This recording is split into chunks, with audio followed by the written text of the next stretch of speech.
market movers. This is The Pulse with Francine Lacqua. Well, good morning, everyone, and welcome to The Pulse. I'm Francine Lacqua here in London. Now, earnings beats helped boost Meta and Microsoft. Speaking on an earnings call, the Meta chief executive, Mark Zuckerberg, told investors he's optimistic despite the tariff-induced uncertainty. We've had a strong start to the year. Our community keeps growing with more than 3.4 billion people now using at least one of our apps each day. Our business is also performing very well. And I think we're well positioned to navigate the macroeconomic uncertainty. Well, Bloomberg's Charlie Wells is here with an update. So, Charlie, good morning. What bolstered Meta and Microsoft? Good morning, Francine. So when you break it down, this is about a constructive story that both of these firms were able to tell about AI. So let's start with Meta. So much of the revenue of this company, 98%, comes from advertising. And this is a firm that saw ad growth. And they were able to show how AI is helping the company target and personalize a lot of these ads. So a constructive story that a lot of analysts have been waiting to hear on this AI narrative. If you take a look at Microsoft, very different company, but they were also able to tell a similar story on AI. They saw cloud growth. If you look at that Azure cloud unit, it grew 33% in the quarter. That's a great story, but investors liked even more the fact that the company could say that 16 percentage points of that growth came from AI. Another piece of this story is CapEx. A lot of spending on AI CapEx. That's been a concern in the tech space right now, but Microsoft was able to show that that CapEx was trending down in the quarter.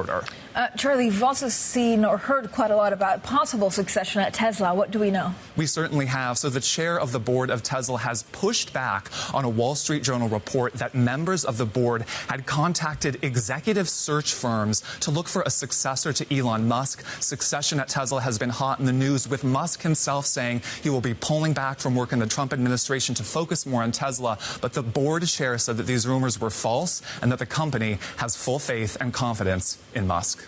Charlie, thanks so much. Charlie Wells there with the very latest on some of the tech news. Now we're joined by Seema Shah, Chief Global Strategist at Principal Management, Asset Management, and Jimmy Muchechetere, a Senior Equity Analyst at Investec. So thank you both for joining us. There's a lot to talk about. We're full earnings swing, and there's a lot on tariffs. Seema, when you look at some of the tech earnings, it could have been much worse on tariffs. Is it because it's a little bit too soon, or do we just push it back to, to the fact that tech is easier to navigate than others?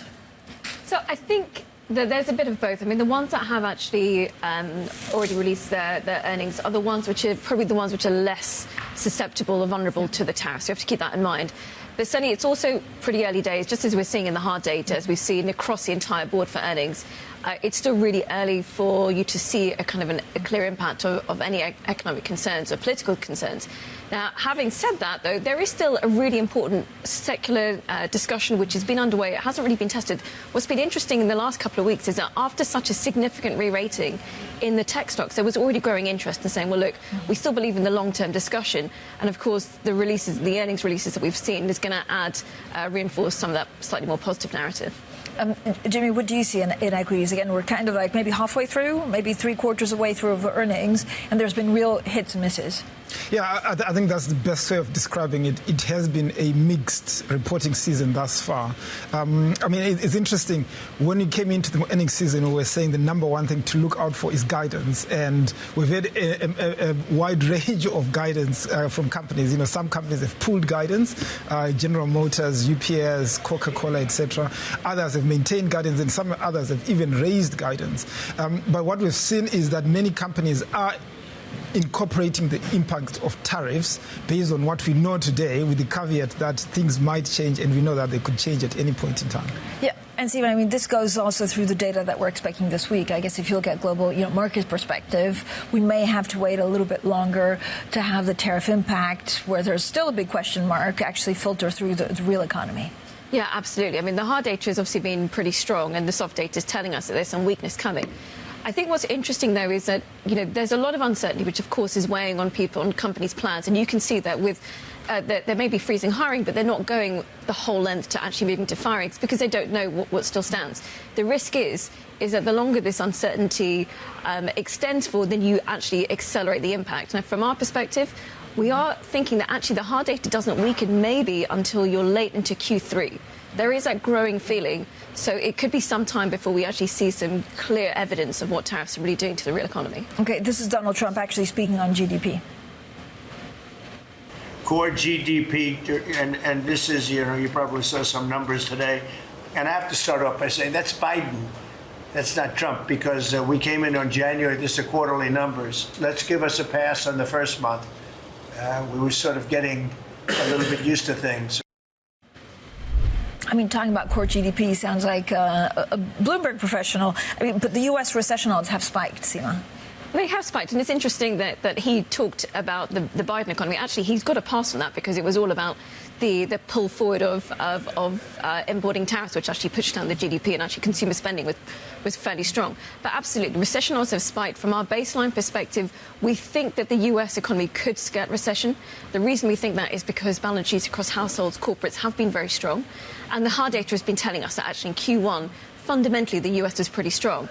But everything depends on policy. If it's a recession, it's going to be a policy-led recession, nothing beyond that. Yeah, and this you can also see, Jimmy, in a lot of the guidance from companies. I guess if there's not a step back in tariffs, then they're going to have a lot of struggles in terms of guidance, but also keeping margins, and you've seen a hit in CapEx.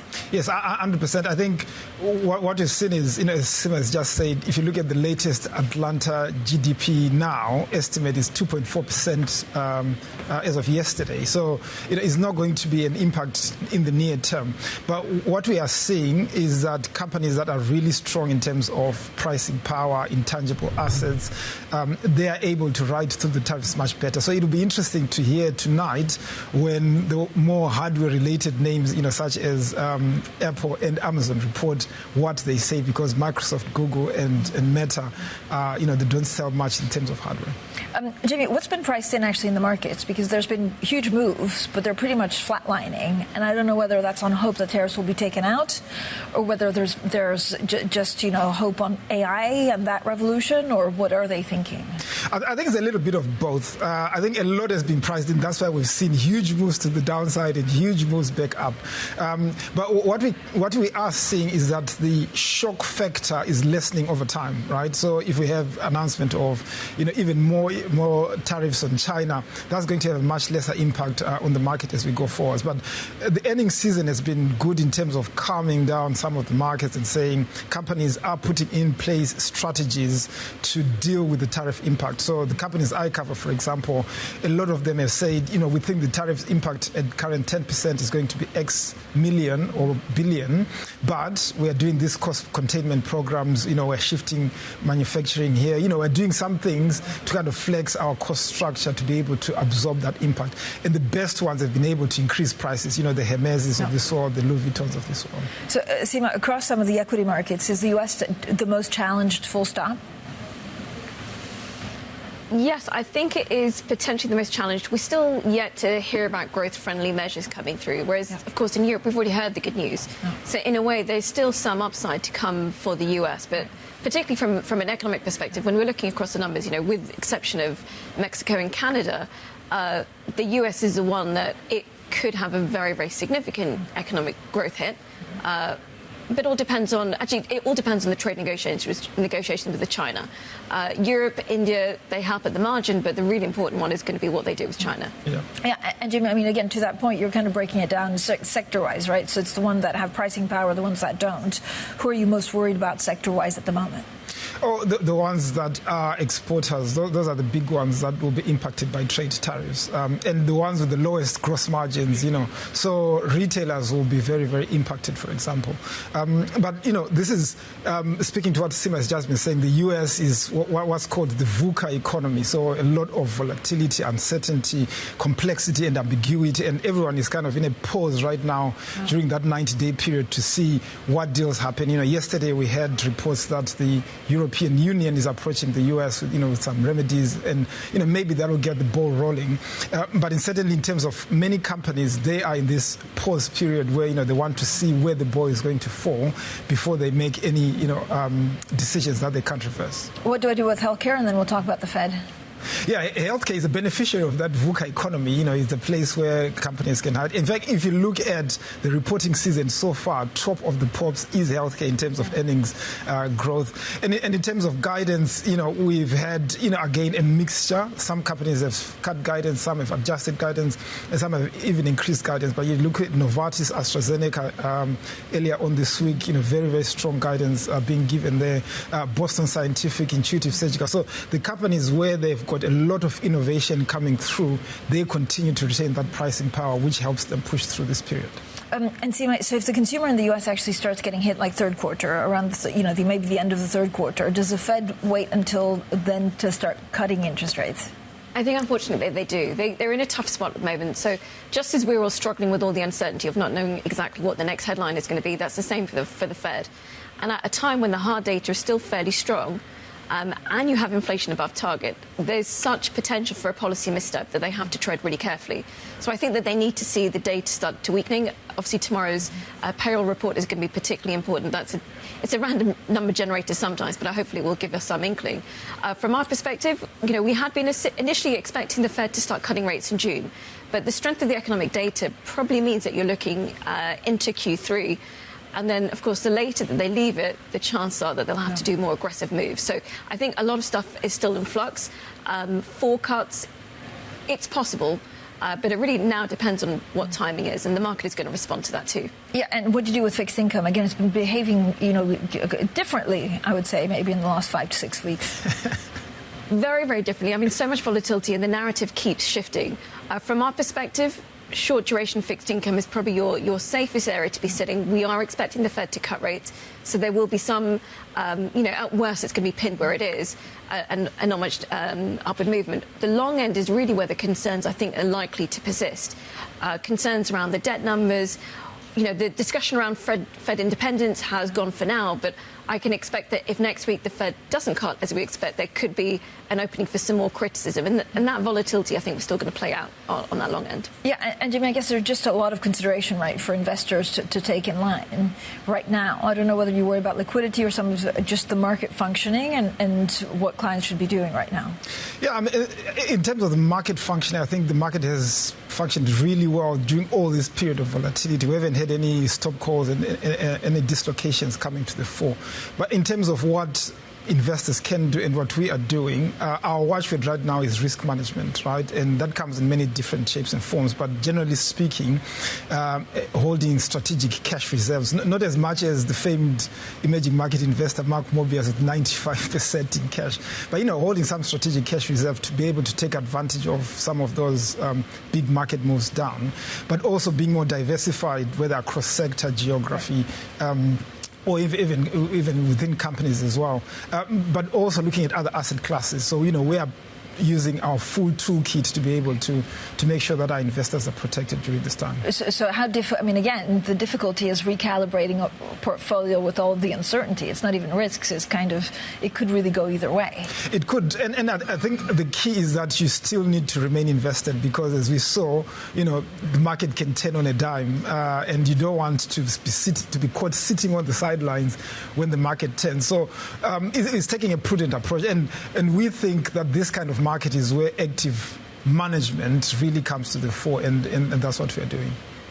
Yeah, I mean, I would completely agree. And, you just have to think, all the headlines aside, the market, S&P 500, is only down marginally in the month of April. So, things have been moving quite significantly. So having left the market maybe on Liberation Day would have been a huge mistake. Having said that, the US market, as we said, is particularly vulnerable. You're seeing other countries around the world really thinking about what their economic defences are. So there is potential to see further upturns, and we've liked India for a while, and it's great news that they're probably apparently at the top of the list for a trade deal. So looking at other countries outside, we are becoming more optimistic about Europe from a longer-term perspective, certainly even if the short term is still somewhat challenged.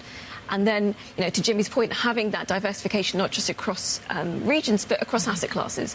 There are segments of fixed income, make sure you're up in quality to be the focus given the economic risks, and real assets. I mean, we haven't spoken about inflation, but that doesn't seem like it's a fear that's going to be disappearing anytime soon, at least in the US. Yeah. So, infrastructure, of course, gold, real estate. There are elements of this market that can continue to perform pretty well, even in this kind of backdrop. Should we worry about stagflation?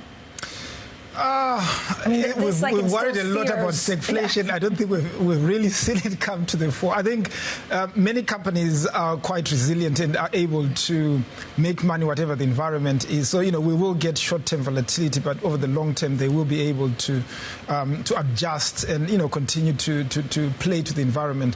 One of the things we see is many companies operate, in a decentralized manner, which means that, they're kind of dealing with local and regional problems, which means that they are actually much more agile. And so inflation, it's generally a bad thing. If you look at industrials, which is another sector I cover, inflation is a good thing because it means they can push prices up for their customers and justify it. But when the inflation comes down, they'll just be quiet and just leave those prices there. So, it's something that we think the strongest companies will be able to deal with better and will emerge even stronger.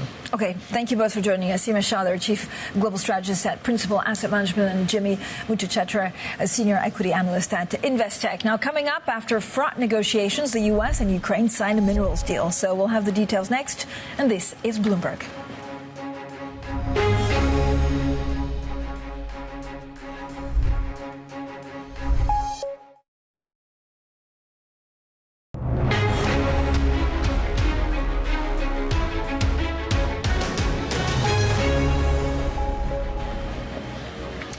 Conversations that matter, the insights you need. This is The Pulse, and I'm Francine Lacqua here in London. Now, the U.S. and Ukraine have signed a deal over access to the nation's natural resources. Kyiv hopes the agreement will secure President Trump's support in ceasefire talks with Russia. Well, let's bring in our EMEA News Director, Ross Matheson. Ross, this feels like a big deal, but it also feels a continuation of what we've lived through so far. So what are the details of the deal, and where does this actually leave peace talks with Russia?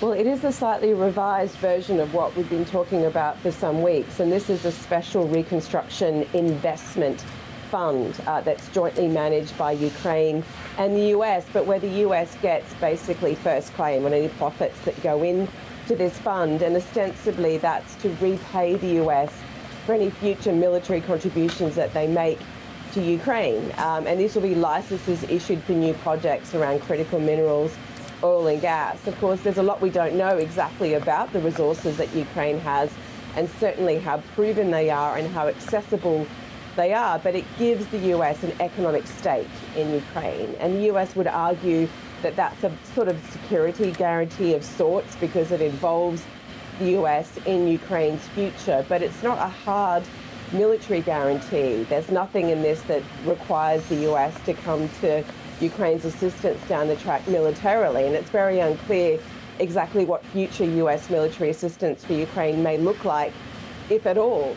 And as you say, while this gives Donald Trump, the US president, something to say he's got in his pocket now as a deal, it doesn't necessarily mean that we're much closer to a ceasefire between Russia and Ukraine. We can see that those talks are quite bogged down in a way, and Russia to some extent is digging in, saying these are our red lines and we're going to stick to them, and being, quite maximalist in their push there. And so this does hopefully bring Ukraine and the US back together after a fraught few months in that relationship.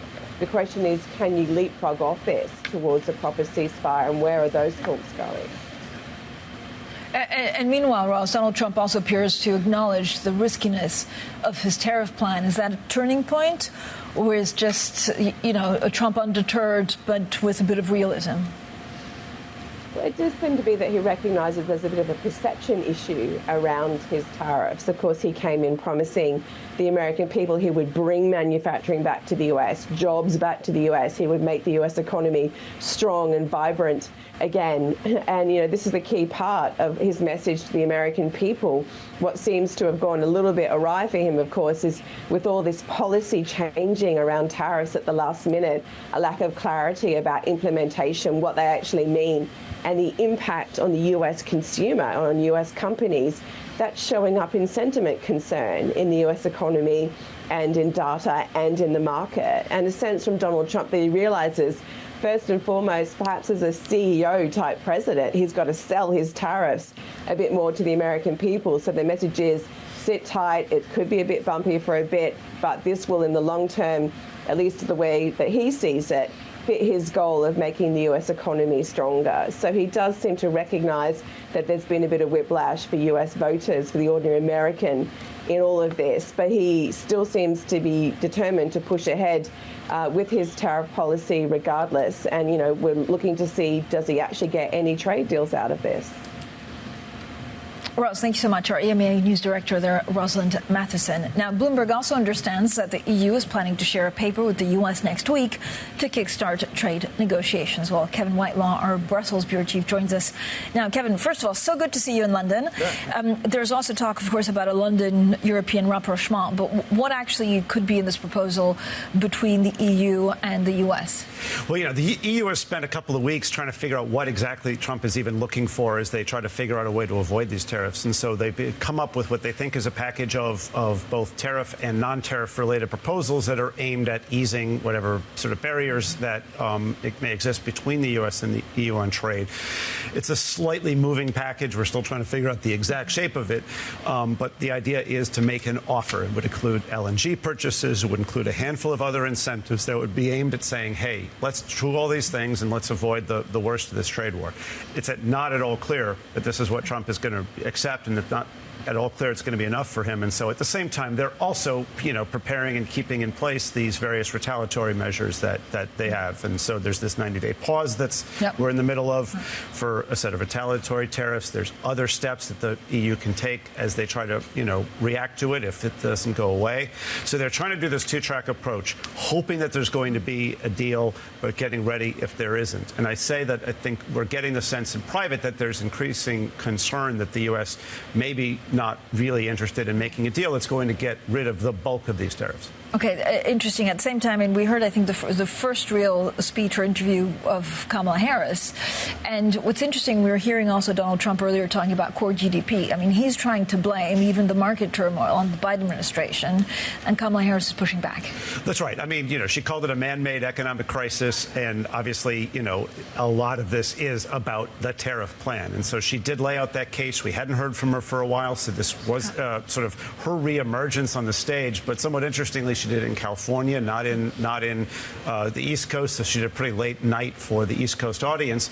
But there is this talk about her possibly positioning herself for a run for governor in California. And so this seems to be an effort to begin to build out that case. Kevin, for me, this is the most interesting question because, you know, in corridors of power, basically everyone says, where's the opposition? Where are the Democrats to Donald Trump? I mean, could she be it, or does it have to be someone else? I mean, I think we're going to see. It's too early to know exactly where it's going to emerge and who's going to emerge. But she's obviously beginning to position herself as part of that, making a case and deciding to go and do it in a way that was at least coherent, but maybe not quite as high profile as you know, she could have possibly chosen. And what was it focused on more California because of her ambitions there? Or is she just beginning to sort of road test this message? She tries to figure out how the Democrats can begin to find ways to build the case that they have something positive to offer instead of where Trump is. Kevin, thank you so much. Kevin Whitelaw there, our Brussels bureau chief. Coming up, we talk Tesla and the chief executive. This is Bloomberg.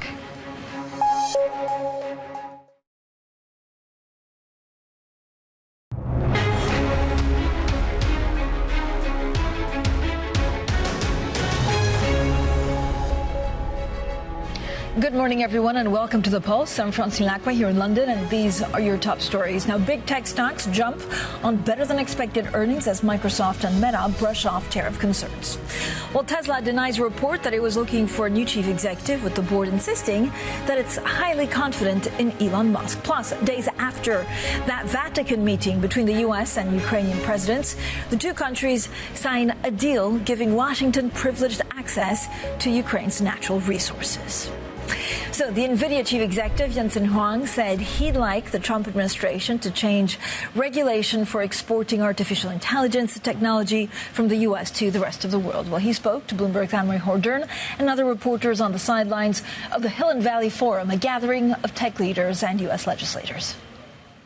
In order to produce $500 billion worth of AI infrastructure requires enormous amounts of investment from a lot of different partners. And so we've brought on shore many partners to help us do that. And we're going to have to build our own factories in order to do that. What's your message and conversation going to be like today with the president when it comes to tariffs? I'm going to count on the fact that the administration has a good plan. And from our perspective, we would like to have policies that support and help accelerate the development of artificial intelligence in this new industry. Do you think they're going to have an edit of the diffusion rule that was under the Biden administration, basically placing all these different countries in different buckets?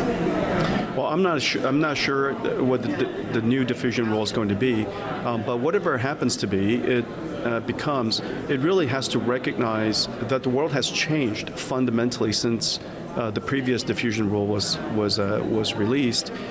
We need to accelerate the diffusion of American AI technology around the world. And so the policies and the encouragement from the administration, it really needs to be behind that. That was the NVIDIA chief executive, Huang, speaking in Washington yesterday. Now, Tesla's chair is pushing back against a report that the board is looking to replace the chief executive, Elon Musk, saying directors are highly confident in his ability. Well, joining us now is Craig Trudell, Bloomberg's global autos editor. Craig, so a pretty strong denial from Tesla, but you also wonder whether that's why he maybe left, the government advisory role a little bit earlier.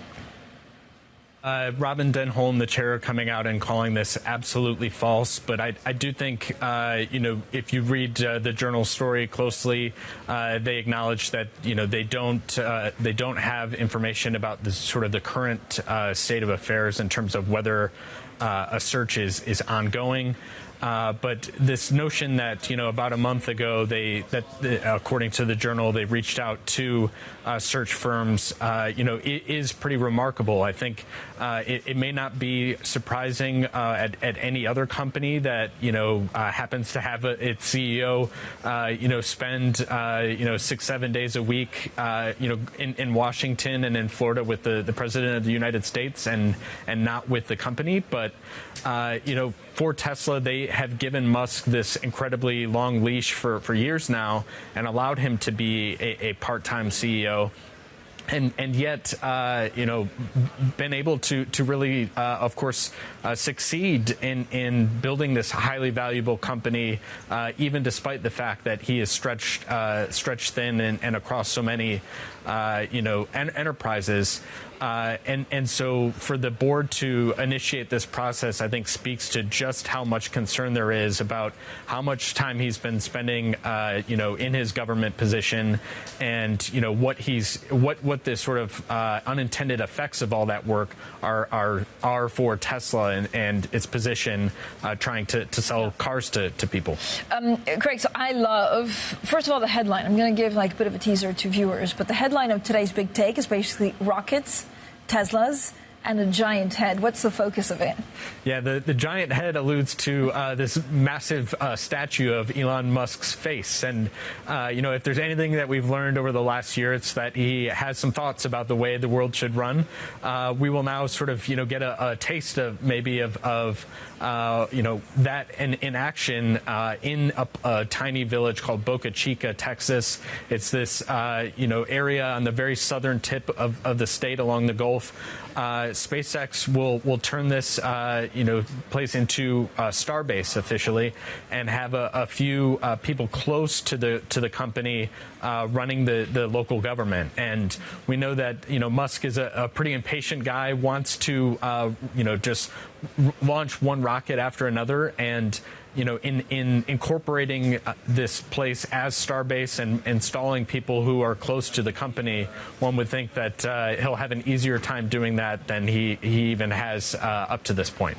Okay, thank you so much, Craig. As always, with, of course, Craig and Seema, some great stories on autos. Our very own Craig Trudell in charge of all of our auto coverage globally. Now, Microsoft and Meta shares surging in pre-market trading after the tech giants reported better than expected earnings. Now, Microsoft's results suggesting customer demand for its cloud services has held steady despite economic turbulence. Now, on the earnings call, the chief executive, Satya Nadella, spoke about the company's outlook. We just want to make sure we're building accounting for the latest and greatest sort of information we have on all of that. And that's what you see reflected. And I feel very, very good about the pace. Well, joining us now is Stephen Yu, Chief Investment Officer at Blue Whale Growth Fund, and Bloomberg tech reporter Mark Bergen. So, Mark, thank you for joining us. Bring a bit of a cool attitude to the poll set. Stephen, I mean, look, you basically decided to sell a lot of your shares in Meta and Microsoft, and investors were like holding on to their desks saying, what's Stephen doing? I mean, what's the rationale behind it? So on a very high level, we are a true believer in AI, how AI is going to change the world in terms of on an enterprise level, on a personal level basis. But where we are today is we would much prefer to be on the receiving end of any AI spending, so the likes of AI infrastructure company like NVIDIA or Broadcom or some others. And I think there's always a question mark which will still remain in the next coming quarters or years, that which company is going to win on the back of all the AI spending. Yeah, so first of all, and also, Mark, like, bring us up to date with what, we've had Meta, we have Microsoft. Microsoft shares are actually surging on this strong quarterly cloud growth. Again, I wonder whether there was also a bit of pricing in of tariff worries. So now it's a little bit of a backlash in saying, okay, we're fine for the moment. I suppose so. I mean, I think this is illustrative of the fact that we call them big tech, but they're actually very different companies. And in many ways, like Google, Microsoft, Facebook, Meta spent years trying to emulate Apple. They're probably grateful now that they're not so reliant on a hardware business, where software and services are not going to be as impacted as we're seeing with the Qualcomm earnings. Clearly, like, that is having an impact, and then we'll see Apple later. I think, this is obviously there's a bit of a customer lag. It's still remarkable for me to read in our story that Meta's business is 98% advertising. So they're still, despite all the money they put into the metaverse, all the money they put into AI, they're still an advertising company. And so far, and we've seen this also from the big ad firms, there hasn't been as much of a tariff hit on ad spending, but that might come. Yeah, is there a risk, seeing that they'll be broken up at all? I mean, could you see value in that, or do you just want to find, better stocks with better, longer run possibilities? In terms of if some of these big tech companies being broken up, it's probably quite beneficial to shareholders in time. I think, like, for example, if you look at like Meta, WhatsApp business, I think there's a lot of potential for that to embrace AI and develop some sort of AI assistant for us. But of course, the journey for them to be broken up, I think it could be quite messy. So you might not want to be part of that journey from an investor perspective. What did you take from the earnings in the last 2 days? Has anything changed, actually, in your longer-term view? In terms of our forward-looking view, I would suggest that there's no changes, just because I think on Microsoft, obviously, very strong set of results. But at the same time, the margin profiles are likely to be expanding in the next couple of years compared to the last couple. And I think to Mark's point about Meta's business is still, majority of that is coming from digital advertising. And I think the likelihood today going forward, depending on what Trump is going to do in the next 90 days, is that we are probably going to see a global slowdown in terms of much more uncertainties in terms of spending.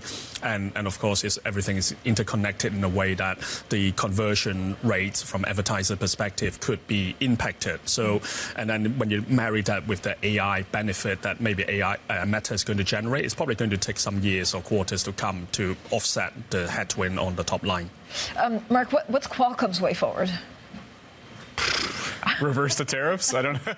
I mean, is there any line of revenue? I mean, I guess, the concern if you're a company like Qualcomm is that, of course, you have no visibility about tariffs, but also there's not really another line of stream that you can go to. Yeah, I mean, I think my understanding of data centers is that they've been investing in that a lot, and that's something that clearly where we're seeing this big boom. We see this from Amazon, Microsoft, Google. These big spenders consistently said, we're not getting enough demand, or rather, sorry, we're not building enough to meet our demand. We've had some reporting that suggests that maybe that's not the case, that Microsoft is actually kind of tapping the brakes a little bit on data centers, although they said clearly yesterday that that's not the case. So I think that's an opportunity, certainly, that a lot of, not just Qualcomm, but all the semiconductor companies are looking into right now. Stephen, so if you have optimism towards AI, you want to be on the receiving end of any spending, you must love NVIDIA. That's right. It's like your stock. Yeah, so what happened with NVIDIA was late last year, we were reducing our position just on the back of valuation, and they've done very well for us over the last 3 years already. But recently, on the back of DeepSeek and also a bit of uncertainty caused by Trump, we have been increasing our position back. So it's now very close to 10% holding in the fund, which is the maximum that we're allowed to hold. Yeah, but it seems priced to perfection, or how much more room does it have to grow? Yeah, it's one of those things, isn't it? If you look at the shorter-term PE ratio, that is probably like you can consider NVIDIA as a value stock. Is trading at just in the low end of 20 times PE ratio, but that is probably not the right measure, just because it all depends on how much you believe AI is going to change the world in the next couple of years, right? It's not about how much free cash flow NVIDIA is going to deliver in the next 18 months or so, which is going to be a huge number, but it's about what the sustainability of AI, which we think agentic AI is going to come into play. That's going to play a strong role, and hopefully the enterprises are going to come in to offset some of the spending by the big tech as well, just because, like, if you think about the enterprises have not yet come up with something significant, which I think they're going to do so in the next couple of years. Who can really compete in that space? And actually, are there any, smaller known European companies that at the moment are make or break that could fill in those shoes? At the moment, we don't actually have probably concluded on this matter yet, but what is very interesting from our perspective is DeepSeek announcement a couple of months ago that we think the likelihood of us seeing more startups coming into play with, using just maybe a couple of millions to train some sort of models to get a market fit product before they can raise billions. I think that's going to be exciting. And the way that we understand it is it could be a repeat of the Apple iPhone journey. When it was launched back in 2008, we probably had 100 apps just about, and now we have millions. And then you can expect that AI is all about data, all about trainings of data coming up with use cases, and hence, like, you could expect millions, if not hundreds of thousands of AI applications with very low cost of training. So hence, I think at the moment it's not been worked out yet who's actually going to come up with something very sensible or game-changing. So watch this space. Mark, what do we know about the Trump administration's relationship with the Magnificent Seven? Again, some of them we thought were very cozy. They slammed Amazon for these talks on tariffs. Do they take no prisoners? Like, what do we actually know? What do we actually know about the Trump administration is always a difficult question. Depends on the day. Clearly, like, they've invested a lot. Mark Zuckerberg bought a house in Washington, D.C. We got a report about Meta's increased spending. His relationship with Google has been sort of hot and cold. Obviously, they're going, both Google and Apple are under increased antitrust scrutiny. My sense from the reporting, though, is that clearly, like, the administration's goals here is, like, they want, in Apple's case, they want things to be built in the U.S., right? The sort of robots manufacturing iPhones here in the U.S. and that vision. And I think, in certain, the companies it's very different than they've learned over the past administration and now his first 100 days, how to curry favor, how to work and kind of work around Trump and his administration. But, it seems like it's consistently unpredictable and kind of follows the political winds.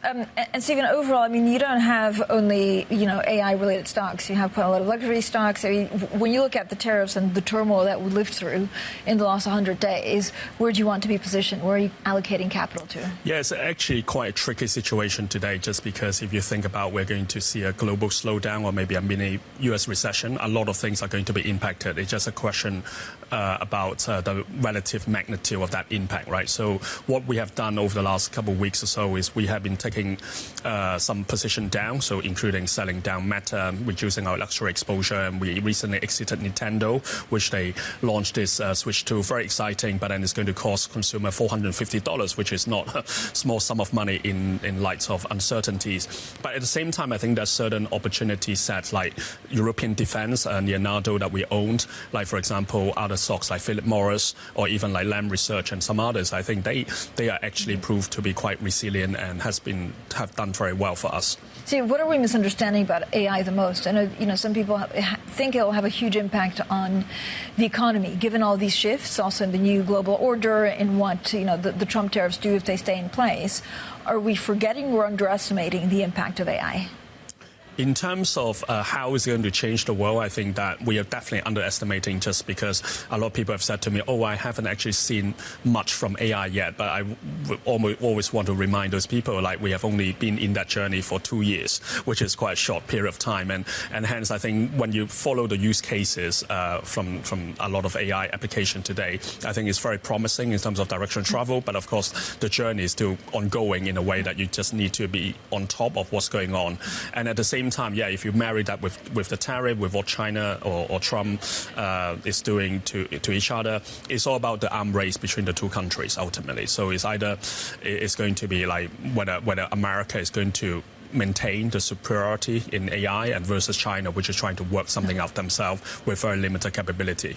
Okay, thank you both, of course, for joining us. Stephen Yu, Chief Investment Officer at Blue Whale Growth Fund, and Bloomberg tech reporter Mark Bergen. Now, coming up, BBVA's proposed takeover of Banco Sabadell is one step closer to reality. We'll take a look at the details and the implications for Europe's banking sector next. This is Bloomberg.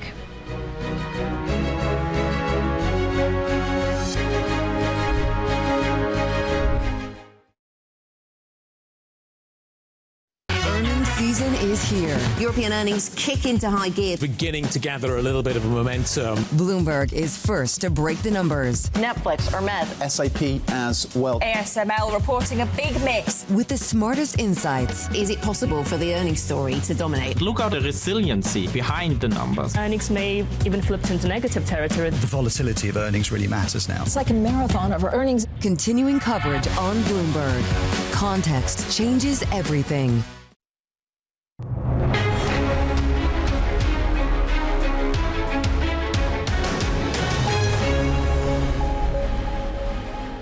Well, Spain's antitrust agency has approved BBVA's bid to buy smaller rival Banco Sabadell, but with conditions. Kriti Gupta, anchor of Opening Trade, has been following this very closely and joins us now. So thank you so much for joining us. Antitrust agency base said, yep, go ahead.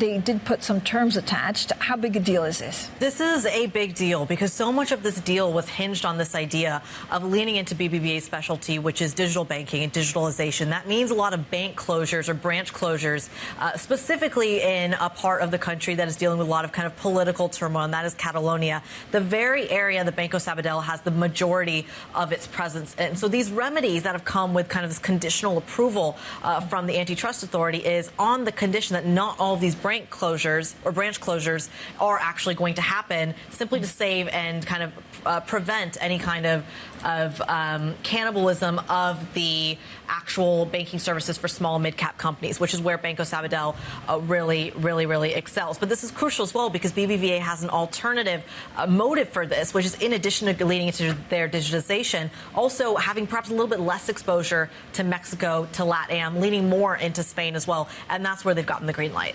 Yeah, I mean, there's been quite a lot of criticism, or let's say some criticism about the deal because of some of the things that they asked. I guess it's more the kind of the framework of how they put this together. Well, one of the big pieces of pushback, not just from the Bank of Spain, which had issued a very kind of controversial report as well, but from the Sanchez government itself, was the fact that if you have too much banking consolidation, can the bigger players then basically charge higher consumer lending rates, and could that ultimately be damaging to the economy? It's a similar line of thinking you've heard in the likes of Italy, in Germany, in other eras of banking consolidation as well. So these ideas of remedies that kind of don't eliminate the full extent of cost savings that you're seeing is a way to manage that kind of critique. Look, we're not in the full green yet. We've got one green light from the antitrust authority. We still have to hear from the Sanchez government. They've got about 45 days to weigh in, and then a final approval from the markets authority as well. So still kind of getting there, but warmer to the finish line than ever before. Okay, Kriti, thanks so much. Kriti Gupta there with the very latest, of course,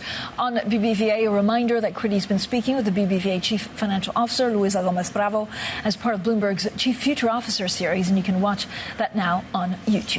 So it's been a big week, big week for European bank earnings. Lloyd's just the latest to report first quarter results. Pretty strong. Market volatility boosting earnings at UBS and Barclays. So plenty to discuss with Paul Davies from Bloomberg Opinion. Paul, I have like 1,000,001 questions, and that's just on earnings season. Overall, when you look at, trading, tariffs, volatility, like who's been doing well on the U.S. side, but also especially on the European side? Well, I guess it's kind of a mixed picture for different banks in different areas. I mean, I guess the headline is overall the US banks were generally much more concerned about recession coming there than European and UK banks have been in their results. The rest of the world seems to be, to some degree, getting on with its economy, getting on with trade without the US. But I think in, a lot of what we saw in the first quarter was really is old history, right? I mean, most of what came out of the White House happened in April, and we've seen a huge April, all kinds of crazy volatility. Banks did well in trading. What's really interesting in the Europeans is they've gained ground against their US rivals in the FIC, in the bond, and particularly sort of currency trading spaces. But they've continued to lose ground, everybody apart from BNP Paribas, in equities trading. And that's because, in part, JP Morgan and Morgan Stanley just had a cracking quarter, really took back a ton of share. But, Barclays, SocGen even, which is going through its own sort of turnaround plan, have just been sort of losing ground. BNP is the only one that's really gained ground in that whole area. Talk to me about the investment banks. I mean, again, or the parts of the investment banks. If you look at, again, they're not all created equal because of the kind of exposure they have. UBS had a particularly tough time on this. Yeah, so UBS, I mean, obviously it's a smaller business in some ways. It can be particularly lumpy. They have a very strong bias towards private equity, and particularly towards financing private equity deals. The whole sort of investment banking first quarter was disappointing, but really not as bad as it could have been. Actually, for a lot of the banks, the numbers are up compared to this time last year. But UBS saw a real drop in its revenue, and that's because there was just hardly any decent leverage finance business in the quarter. What are you hearing, Paul? I mean, you have some great articles with different angles, which I always find enjoyable. But what are you hearing? Is it too soon to talk about firing or hiring, depending on whether tariffs stay and whether these big banks kind of move around a bit? I mean, I think it's probably too soon for now. I mean, especially in deal making, there's been, there was a hell of a lot of hiring over the last couple of years. I mean, especially in the US, among the sort of the boutique, the smaller investment banks, in anticipation of a great revival in deal making.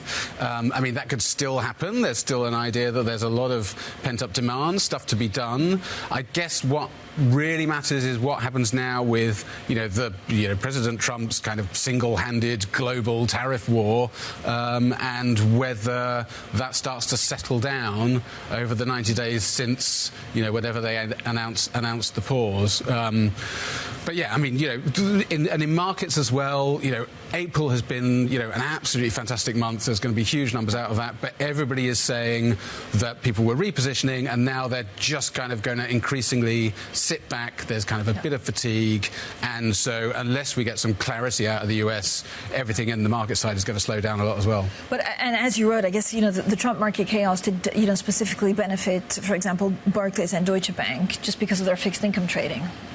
Yeah, no, absolutely. I mean, and again in April, I think it was UBS yesterday. They said, the peak days in April in sort of FX trading were 30% greater than what they saw in the worst of the volatility during the kind of the onset of the COVID crisis, which sort of tells you, what was going on. I mean, April was much orderly, I think, in general than the onset of COVID. Markets were functioning. They weren't kind of gapping, and orders weren't failing all over the place.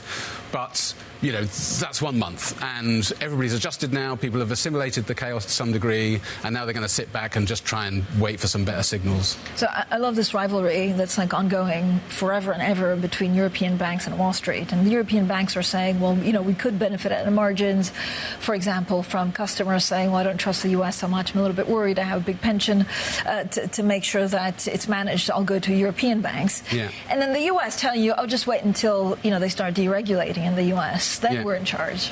Yeah, no, absolutely. And I mean, again, it's so this is a question I've been asking bankers consistently for the last probably 3 months or so already. In Europe, are you seeing more mandates coming from your European clients? And they're all saying, we hope that's going to happen. It's obviously it's not quite happening yet. Everybody thinks it's there's going to be this wave of patriotism, and they're going to come to their, or maybe just kind of safety and trust or something, I don't know, but come to their local banks. But it's not yet happening yet. Okay, not yet. Paul, thank you so much. Paul Davies there from Bloomberg Opinion. Now, don't miss our interview with the Robinhood Chief Executive, Vlad Tenev. That's on Open Interest, and that's at 3:30 p.m. London time. Up next, Bloomberg Brief with Danny Berger. This is Bloomberg.